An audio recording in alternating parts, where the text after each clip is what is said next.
Hi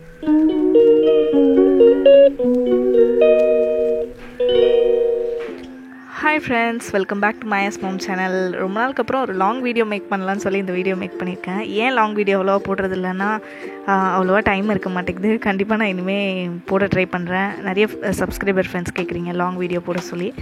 so என்னோடய evening ரொட்டீனை தான் இன்றைக்கி உங்கள் கூட ஷேர் பண்ணிக்கலான்னு இருக்கேன். அன்றைக்கி ஈவினிங் பார்த்திங்கன்னா நல்ல மழைங்க. ஸோ அதனால் பஜ்ஜி செய்யலான்னு சொல்லி ஆனியன் பஜ்ஜி செஞ்சிட்ருந்தேன். ஸோ ஆனியன் பஜ்ஜினா குழந்தைங்களும் கொஞ்சம் நல்லா சாப்பிடுவாங்க. ஸோ அதனால் ஆனியன் பஜ்ஜி செஞ்சிட்ருக்கேன். மழைன்னாவே பஜ்ஜி தாங்க ஞாபகம் வரும். அடுத்ததாக பார்த்திங்கன்னா நைட்டுக்கு சரி சப்பாத்திக்கு ரெடி பண்ணிக்கலாம், மாவு கொஞ்சம் மேரினேட் பண்ணி வச்சிடலான்னு சொல்லி ரெடி பண்ணிகிட்ருக்கேன். இடி மின்னல் பாருங்கள், செம்மையாக இடி இடிச்சிட்ருக்கு, நல்ல மழை. ஸோ கிச்சனில் நின்று செய்கிறதுக்கு நல்லாயிருக்கும் அந்த வியூ பார்த்துட்டே. ஸோ அடுத்ததாக கிரேவி, அதாவது சப்பாத்திக்கு சைட் டிஷ் ரெடி பண்ணுறேன்.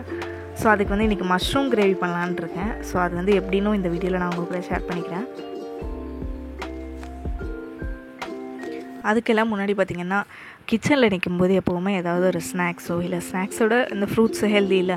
ஸோ ஃப்ரூட்ஸ் ஏதாவது இந்த மாதிரி கட் பண்ணி வச்சுட்டு சாப்பிட்டுட்டே ஏதாவது செய்ய ட்ரை பண்ணி பாருங்கள், ரொம்ப எனர்ஜெட்டிக்காக இருக்கும்.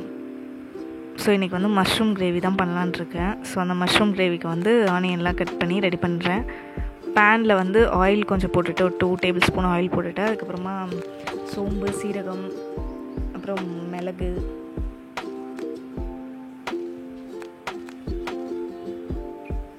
பட்டை, அது சோம்பு லைட்டாக கரைஞ்சிச்சு. அதுக்கு முன்னாடி 2 ஆனியன் போட்டேன். ஸோ ஆனியன் ஃபுல்லாகவே போட்டுக்கிறேன். நான் கட் பண்ணி வச்சுருக்க ஒரு 4 பெரிய வெங்காயம் கட் பண்ணி அது கூட சேர்த்துக்கிறேன். ஸோ இது கூட கொஞ்சம் சால்ட்டும் சேர்த்துக்கிறேன், அப்போ சீக்கிரமாக வதங்கிடும். ஸோ இதை நல்லா மிக்ஸ் பண்ணி எடுத்துக்கலாம். இது நல்லா வதங்கணும்.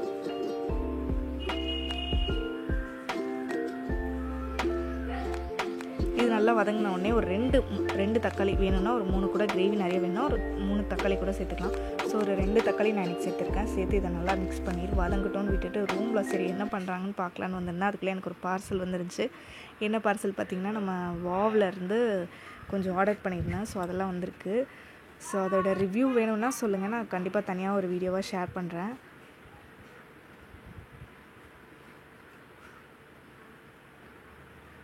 இன்னும் நல்லா டிவி பார்த்துட்டு மழைக்கும் அதுக்கும் ஜாலியாக படுத்திருக்காங்க.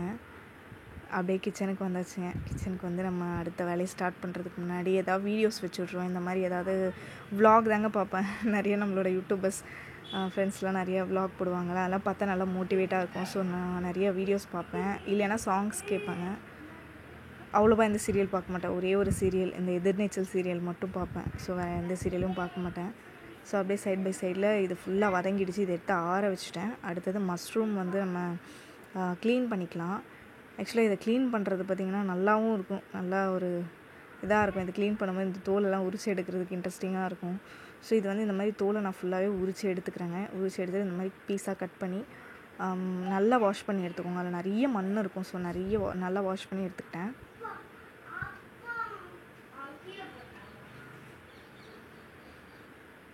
அதெல்லாம் வாஷ் பண்ணி எடுத்து வச்சுட்டுங்க. அந்த கிரேவியும் கொஞ்சம் ஆற வேண்டியது இருக்குது, அந்த வெங்காயம் தக்காளிலாம். ஸோ அதுக்குள்ளே கொஞ்சம் நான் கிச்சனில் நின்று நிறைய தண்ணி குடிச்சிட்டே இருப்பேங்க.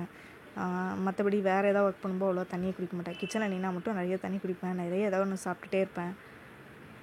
பிடிச்ச வீடியோஸ்லாம் நிறைய பார்ப்பேன். கிச்சனில் கொஞ்சம் ஸ்பெண்ட் பண்ணுற டைம் கொஞ்சம் நல்லாயிருக்கும். அது இந்த மழை டைமில் சொல்லவா வேணும், நல்ல சூப்பரான ஒரு கிளைமேட்டு நல்லா பார்த்துட்டே வீடியோஸ் பார்த்துட்டே சமைச்சிருந்தேன். இவரும் கிண்டல் பண்ணிகிட்டே இருந்தார். கிச்சனுக்கு அந்த பாக்ஸை கொண்டு வச்சுட்டு போயிட்டார்.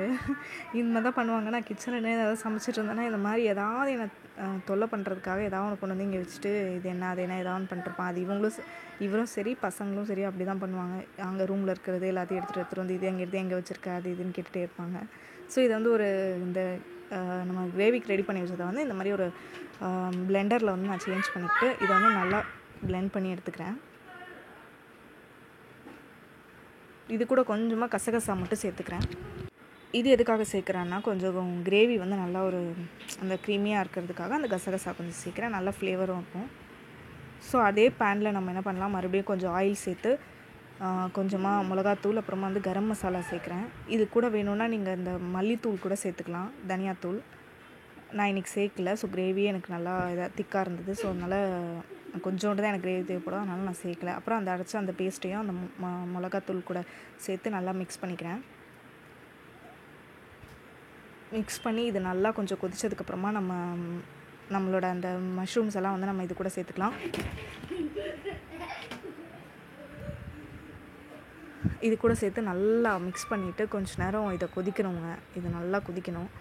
இது பாருங்கள், ஓரளவுக்கு நல்லா கொதிச்சு கொஞ்சம் அந்த மஷ்ரூமில் இருக்க தண்ணியெல்லாம் விடுங்க. அந்த டைமில் நம்ம இந்த மாதிரி க்ளோஸ் பண்ணி வச்சிடலாம். சைட் பை சைடில் நான் சப்பாத்தியுமே ரெடி பண்ணிட்டேன். எவ்வளோ ப்ளஃபியாக சூப்பராக இருக்குது பாருங்கள். ஸோ அவ்வளோதாங்க, இன்றைக்கி ஈவினிங் டு நைட் டின்னர் வரைக்குமே முடிஞ்சிச்சு. அது கொண்டு போய் டேஸ்ட் பண்ணவும் கொடுத்தாச்சு. இனி நகுல் மாயை சாப்பிட்டுட்டா நகுல் வந்து சாப்பிட்டுட்ருக்காங்க. இனி அடுத்ததாக வந்து நான் இந்த ப்ரௌன் ஷீட், அதாவது ஸ்கூல் இப்போ ரீஓப்பன் பண்ண போகிறாங்க இல்லையா, ஸோ அதனால் ப்ரௌன் ஷீட் போடுற ஒர்க்கில் வந்து உட்காந்துட்டாங்க. அன்றைக்கின்னு எனக்கு பார்த்திங்கன்னா செம்ம பேக் பெயின், வேறு வழியே இல்லை, போட்டு தான் ஆகணும். ஸ்கூல் ரீஓப்பனுக்கு இன்னும் ஒரு 2 days தான் இருக்குது. 2 days மீன்ஸ் 1 day தான் இருக்குது ஆக்சுவலாக. ஸோ அதனால் போடலான்னு சொல்லிவிட்டு நான் உட்காந்து போட ஆரம்பிச்சிட்டாங்க. எப்படியும் இதை போட ஆரம்பித்தது எனக்கு கிட்டத்தட்ட ஒரு 2 hours கிட்டே எனக்கு ஆச்சு. அப்படியும் என்னால் பாதி தான் முடிக்க முடிஞ்சிச்சு. பேலன்ஸ் எல்லாம் எடுத்து வச்சுட்டு இன்னொரு நாள் தான் நான் வந்து போட்டேன். காலையிலேருந்து பார்த்திங்கன்னா இந்த விலாகை என்னால் வந்து எடுக்கவே முடியாதுங்க. எனக்கு ஆஃபீஸ் ஒர்க்கும் இருக்கும், வீட்டு வேலையும் இருக்கிறதுனால நான் வந்து அவ்வளோவா காலையிலேருந்தெல்லாம் விலாக் எடுக்க முடியாதுங்க. ஈவினிங் இன்றைக்கி கொஞ்சம் ஃப்ரீயாக இருந்தேன். ஸோ அதனால் எடுக்கலாம், ரொம்ப நாள் ஆச்சுன்றதுக்காக தான் இந்த விலாக் வந்து எடுத்தேங்க. இது எப்படி இருக்குன்னு சொல்லி எனக்கு கமெண்ட் செக்ஷனில் கமெண்ட் பண்ணுங்கள். வீடியோ பிடிச்சிக்கவங்கலாம் இல்லை ஃபஸ்ட் டைம் பார்க்குறவங்கலாம் கண்டிப்பாக சப்ஸ்கிரைப் பண்ணுங்கள். ஆல் பட்டன் கிளிக் பண்ணிங்கன்னா நம்ம போடுற வீடியோஸ் எல்லாம் உங்களுக்கு அடிக்கடி நோட்டிஃபிகேஷனில் வரும். வீடியோ பிடிச்சவங்களால் ஒரு லைக்கை போடுங்க. தேங்க்யூ ஃபார் வாட்சிங். பை. இதுதான் என்னோடய ஈவினிங் சிம்பிளான ரொட்டீன்.